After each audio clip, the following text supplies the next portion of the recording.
are our weekly stream where we help you with any Wix problem that you have. We have a few topics that we're going to talk about, but if anyone has any questions at all, please feel free to ask them.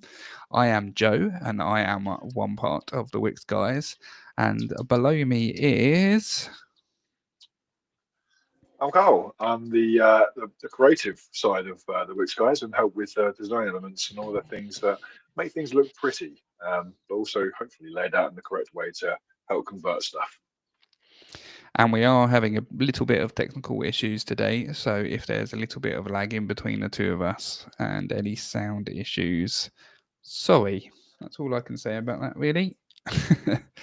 Is Yeah, sorry. if you were here last week, we mentioned we were going to be moving offices, and it didn't happen. So we're moving offices next week.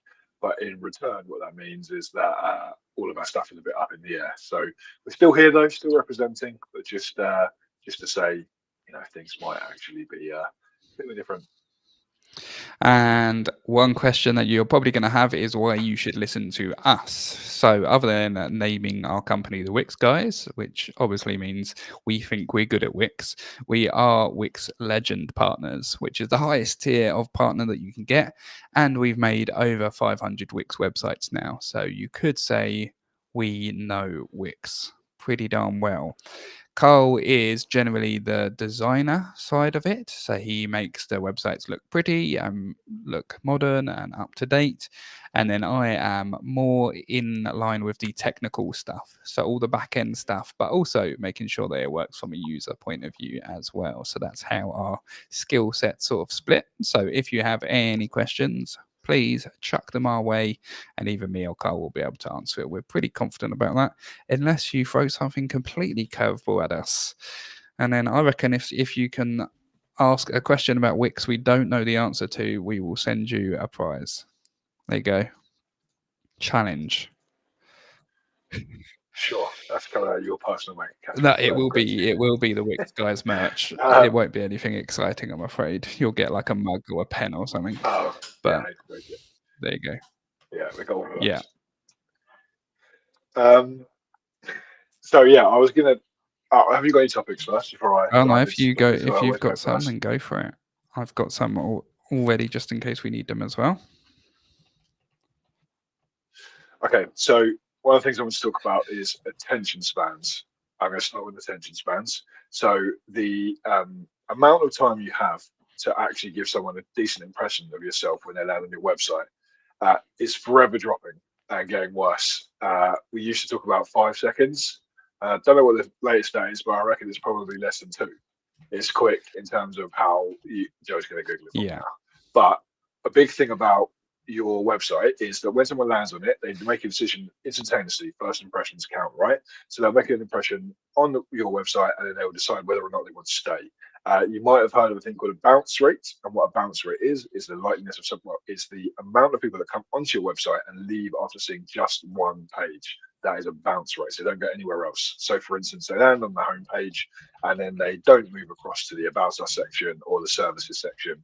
And probably in most reasons for that is that they're not blown away by what they see, or they've accidentally typed in the wrong keyword and turned up to something they thought it wasn't.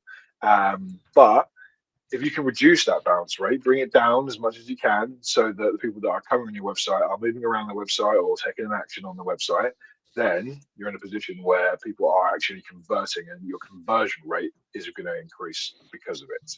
So when we talk about people designing their own Wix sites, that's normally great, and I'm all for people designing their own Wix sites. The thing that I normally find with those is there's generally some mistakes in their hero section. So the hero section is the bit we will land on when they first land on your landing page or your home page. And what that is that top section, and realistically, it's supposed to be there to push you down the website. That's its only job. It's designed to, one, capture your attention, but two, push you down the website or push you to the correct space you need to be in. So that's why quite often the time you'll find there's a contact us button, a form fill if it's a landing page, or you might find that there's a something they want you to do. Check out our services, whatever that looks like. They're pushing you around the website or down the page to read more stuff if you're on a mobile. So it's a really easy opportunity for you to keep them on the page, and that's the thing I see so many people get wrong. So it's that could, and what bad looks like for people, well, I would say, is not easy to follow menus. Joe is not a fan of a burger menu on a computer for this exact reason. So not easy to follow menus. Not very quickly explaining what it is that you do. It's a big thing that I have a lot of times. I see people's websites, I land on it, I read the top bit of text. It's some wishy-washy bollocks, and I don't actually know what they do. Huge problem, because then I'm just going to go off the site because I'm just like not convinced what it is. Are they a plumber? Are they an electrician? I need an electrician. Don't know what they are, so I'm just going to go forth and find another person. You've lost that client just because you didn't write, we do plumbing or we do electricians. And I say we do electricians, that's a different service. But we are electricians, that's not what I'm looking for. And then you, in that situation, you then instantly tell them what they can do and to solve their problem. So yeah, for me, that's a huge part of it. So just ensuring that you're in a situation where you're telling people what you do straight away is really important, because they're not going to listen to the rest of your message if you get that first message wrong. And we've talked about personas, and if you don't know what that is, look at our old ones. But that's why branding agencies exist. A big part of what a branding agency is actually the decision making around what your message is that you deliver to them straight away. So yeah, thinking about that and getting that right will be the make or break sometimes of a website, and especially of a landing page. Yeah, and here's some stats for you on that. We definitely have. We definitely have some good lag, because I told a joke and you laughed at it about a minute later. So we'll be interested to hear this one back after. Okay. Well, here's some interesting stats for you anyway. So 53% of mobile users will click off of a website if it doesn't load in 2 seconds or less. And the average time to grip someone's attention once they are on your website is 7 seconds. So you've got those two factors to contend with when you're building your website and when you're thinking about the design and the layout, which is why it is very important for you to think about it. And it's different on different websites. Some of them, if you're like an emergency plumber, for example, you need your phone number there, nice and easy. So if someone's got a burst pipe, they can call you right away.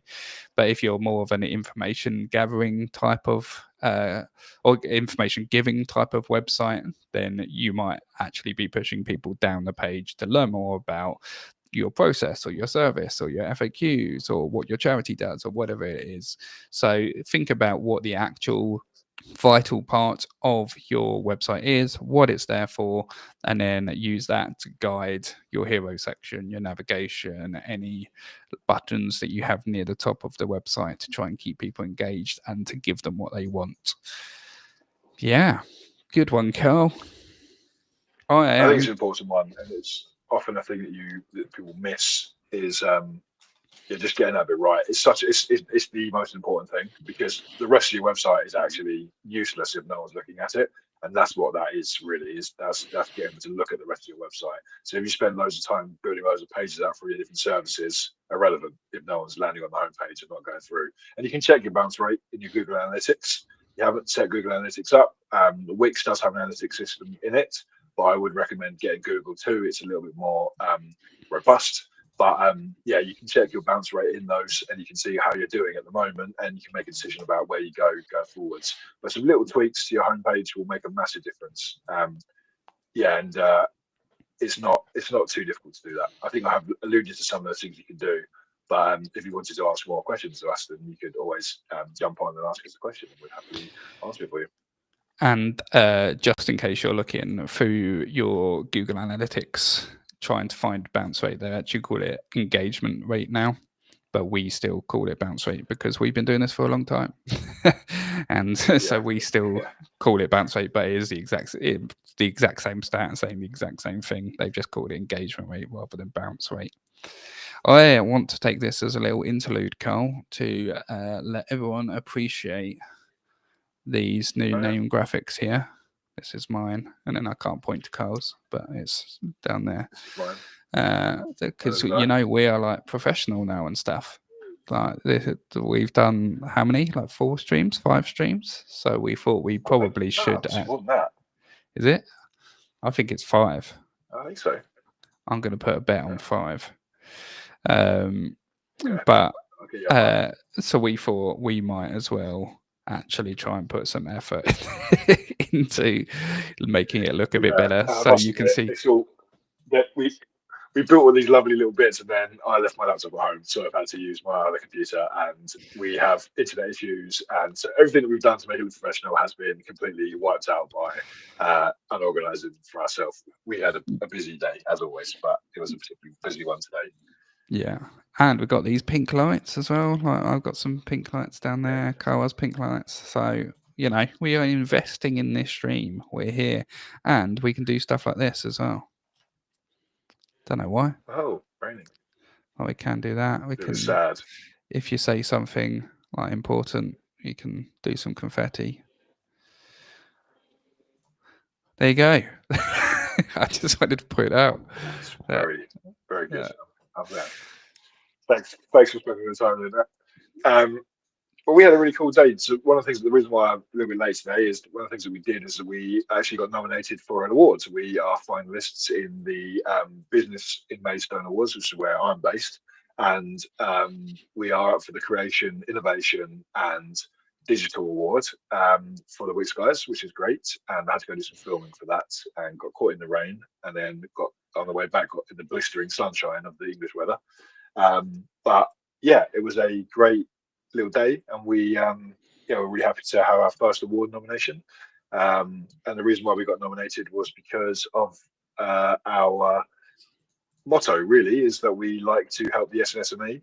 We always will serve that demographic, and we'll be in a situation where we can look after them for eternity, while other digital agencies sometimes scale up and leave behind the small guy. We won't be doing that. So yeah, it gives us an opportunity to as a little thank you, and we're excited to go to the award ceremony, which should be great. Yeah, definitely. I actually heard about this on our social media before getting told by you. So I saw on our social media that we'd been put forward for an award, and I was like, that's cool. Which is always good as a owner of a business to just know that stuff is just happening, which is good. Yeah. I just go back to the last point. It was 5. I was right. We've done 5 streams, Carl. So my guy. Yeah, well, hopefully we'll just continue to get better as well, because from when we get into our new space, we'll have a position where we can actually make it our own and do some more stuff. So we're looking forward to that. But also we are starting to script a little bit more questions and things to go through with you in terms of these bits. I feel like we're just waffling now. I'm going to jump into another point. I've got another good one, which I think would be a good one for us to talk about. It probably take us through to the end, Joe, I'm honest. So have you got one you want to talk about first, actually? Let me tell me what yours is, and then I'll tell you if I've got a better one. Okay, fine. So mine is, what do we argue about when we're building a website? Oh, okay. Yeah, that's more fun. I had like more serious stuff, but yeah, that's more fun. So let's do that one. Yeah. So I think if we allude to the fact that you're more technical and I'm more design. So obviously we have very different wants and needs from the website when it comes to those two things, if you separate them. But a big part of what we do at Wix Guys is bring them together. But there definitely are still arguments that happen. I've alluded to one earlier on in the chat where I was talking about the burger menu being a perfect example. From a design element, a burger menu on a desktop laptop computer will give you the ability to hide away that menu, make it smaller, make it much more slick as they're looking from a hero section. But Joe will argue the opposite end of the scale.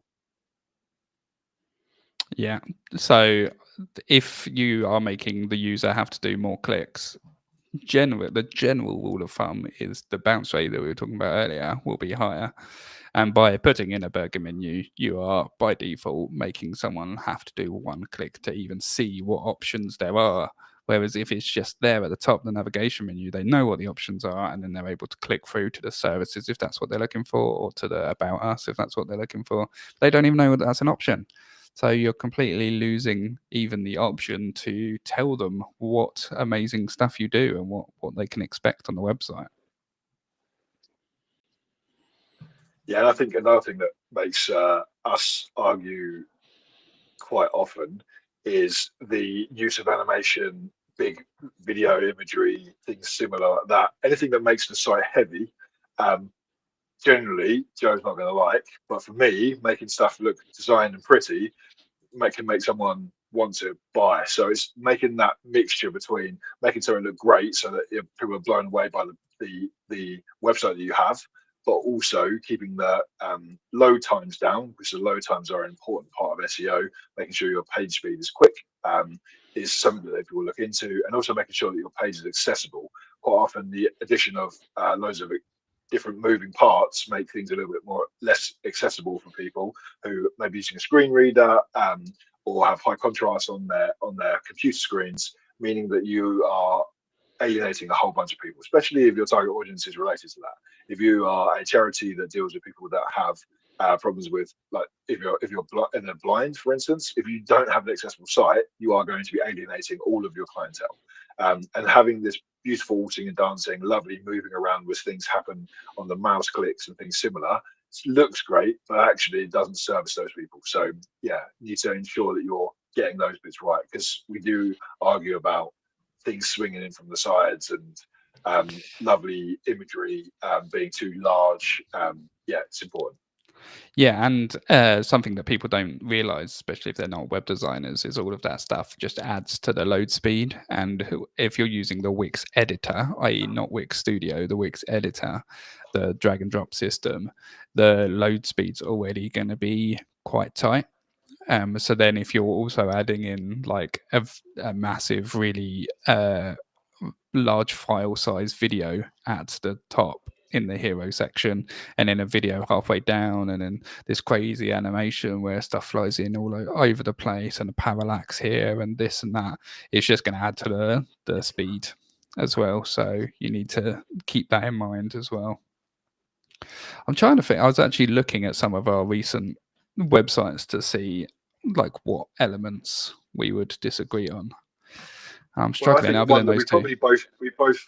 we probably both agree on it, actually, but a lot of people don't agree on this, is displaying pricing on your website. Mm. I think we both agree that you should, but actually this is often a discussion between a lot of designers about whether or not you should display your prices. It's something that you can find. I think it's a positive, because I think you then scare away people that aren't the right people for you. So if you have a luxury product and you don't want people that coming through that potentially are going to be able to afford your service at any time, then that's good. But some people will say, as a salesperson, that they'll be able to convert those in a later time. So it's just trying to find a happy medium between, putting people off your thing and not coming through, and also not wasting your time. So yeah, big argument, big contention for a lot of digital marketers. And we have discussed it briefly in the past as well, I think. So go back and watch one of those ones if you want to know more about it.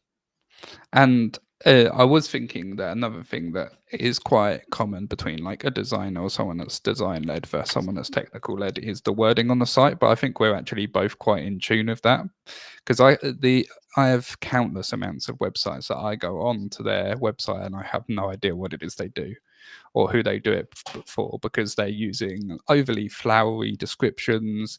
They're just talking about not actually what they do. They're just being like, I'm going to transform your life, blah, blah, blah, blah, blah. It's like, well, what are you actually going to do? How are you going to transform my life? What are you on about?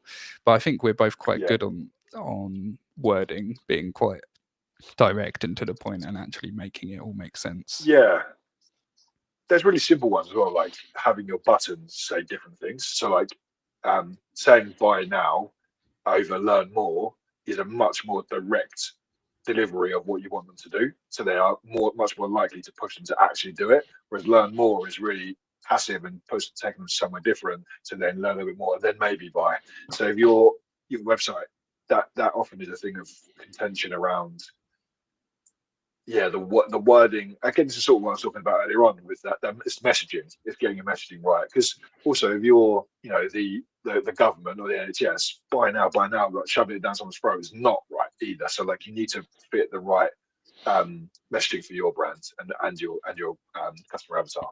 Yeah, and the product or service you're offering as well. If you're offering like a $5,000 coaching course, that someone's not just going to fall on your website and then buy it immediately. They're going to want to learn more. They're going to want to find out why they can trust you and why this course has helped so many others.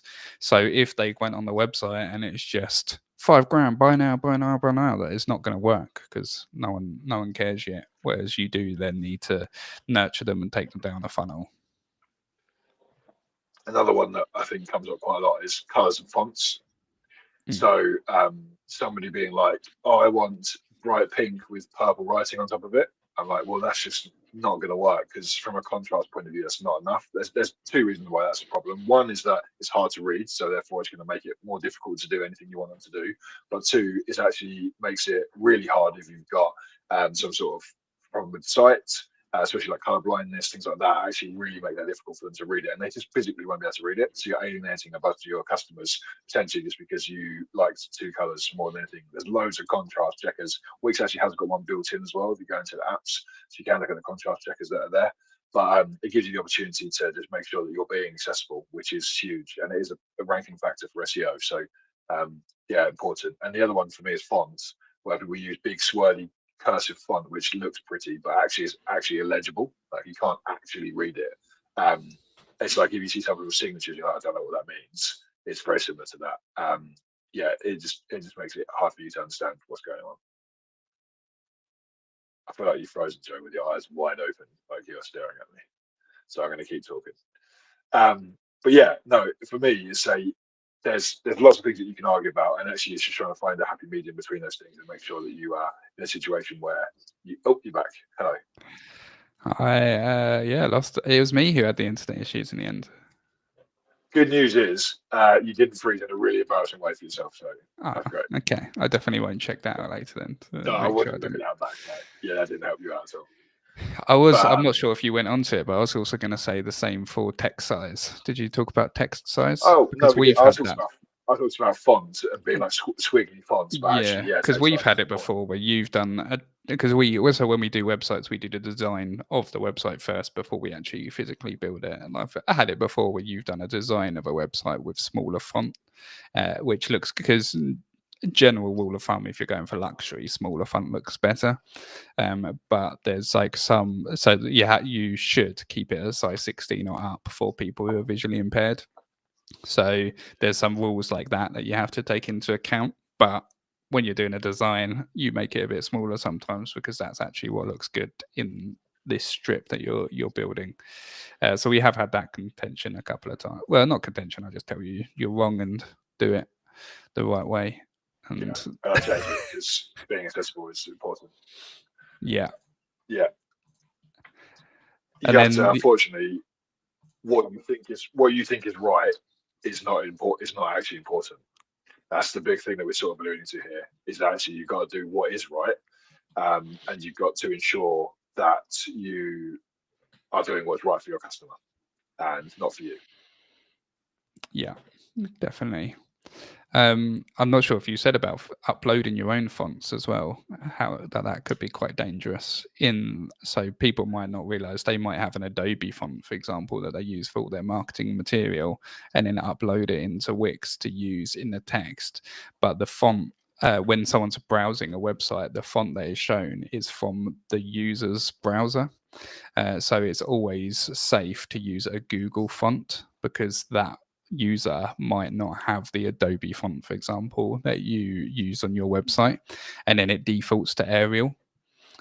So if you have put on a custom font, most people are probably going to see it as Arial unless they happen to have that font on their computer and on their browser. So it's always safe to choose a Google font. In Wix, it's just a font from the list that's already in there. So it's nice and easy. As long as you're not uploading your own fonts, you'll be fine. But yeah, it's a good little tip to know just in case people are uploading their own fonts. Yeah, definitely. Yeah, it's quite easy to do. You go and design your stuff in Adobe or Canva, and then you're like, this looks great. I really like this. Then you go to your beauty website and you're like, oh, this isn't a Google font, because Canva and Adobe have loads of additional fonts that don't exist in the Google font world. So you can design something and then realize you can't use it online. So you have to try and find something similar. Little trick for you though, ChatGPT, very good at finding fonts that are similar to a font. So if you uploaded a font like, I don't know any Adobe off the top of my head, let's say Futura, And you upload Futura, which obviously is a very well-known font, and you said, I want a font that looks like this that I can use on my Wix website. It would then go through and it would find one for you, and it would tell you one that would look similar. It wouldn't be exactly the same, but it would look similar, have a similar feel, similar sort of stroke pattern, that sort of stuff. So yeah, it works quite well. Perfect. I don't think we've had any questions come in, so should we wrap it up there, Carl? Yeah, I think that's all good. I think you're Yeah, liking definitely. quite a lot as well. There was like a couple of second pause before you replied. So let me first tell you that we do websites from £749. So if all of that we've spoken about is too much for you and you just want someone else to come along and do the website for you, that is what we do from £749. I nearly said £249 there by accident, and that would not be correct.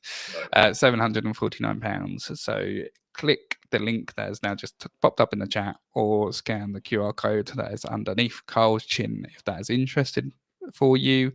And we are here every single Tuesday at 8 p.m. GMT to answer questions about Wix. So if you have any problems with Wix, if you just want any design help or any other general questions about websites, come along with your questions, 8 p.m. GMT on a Tuesday, and we solve them for free. So, why not? You lucky things.